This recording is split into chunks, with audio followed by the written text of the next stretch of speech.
Hey, it's your buddy Peace and Harmony with you here today. Zooming in on a few reminders on how to handle the narcissist abuser in one's life. It is very confusing oftentimes for those who are intimate or closely connected with a narcissist or a psychopath to feel like they have really been heard, to feel like they have really been understood, to feel like they have been really validated in their experience, especially by other family members who perhaps are on quote-unquote the narcissist side or the other side with the narcissist. It is important to remember that the narcissist is one who feels so self-important, who desires to have power and control to such a degree and is so insatiable, it is essentially out of control for them. So their need to manipulate, their need to exploit, their need to be in control, their need to be in power does not ever get satisfied. So the narcissist or the psychopath, really the one who operates without a conscience, will be in an incessant need to control and manipulate others.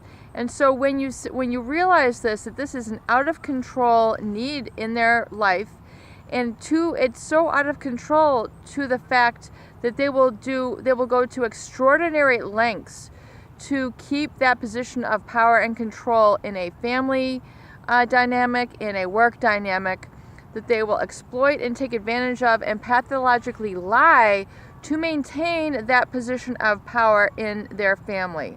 They will also engage in what is known as splitting behaviors, where essentially they will talk about others who they are scapegoating or trying to put down, keep underneath.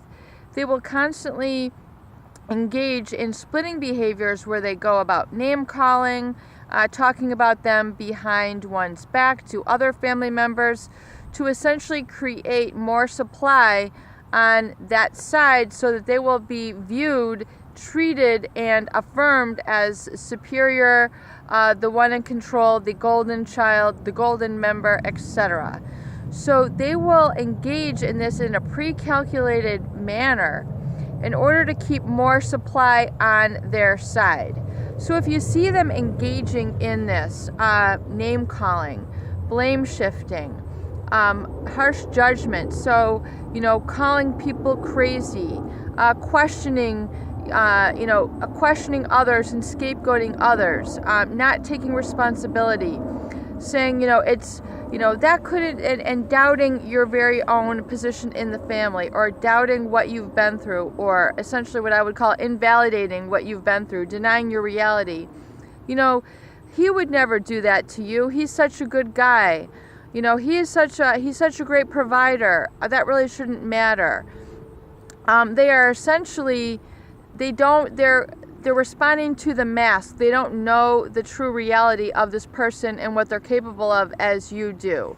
So if you are feeling that that sort of brainwashing that has taken place, just acknowledge it and do not respond. Realize that it's essentially what the narcissist does, is they will brainwash other family members to get them on your side, on their side, to keep them essentially as supply and keep you in a weakened state or a lower sort of rung in the family, or shifting the blame onto you so that it's made out to appear as if you're the crazy one for even suggesting that they are less than perfect.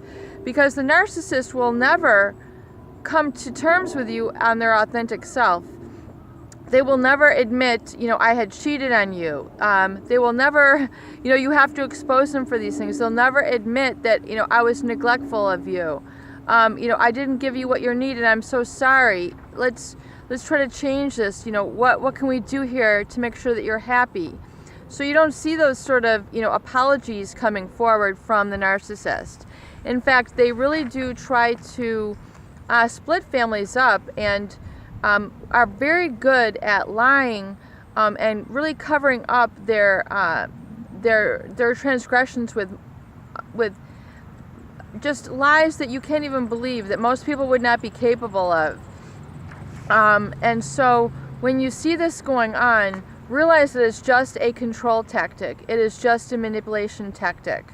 And not to worry, because there are those people are feeding the lie.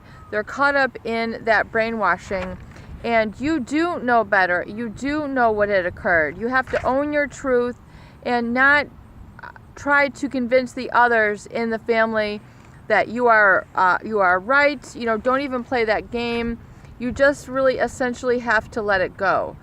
And begin to, if you want to stay in touch with your family, continue on a positive and proactive basis, and don't get caught up in those games, discussions, that conflict consciousness. They will eventually be able to see, and with their own eyes, that you are not crazy, that you are coming from a good place.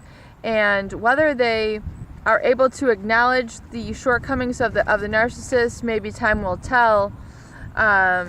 So just hang in there and don't get discouraged.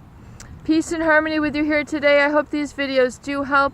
Please share and please subscribe for more great tools, videos, discussions, and support.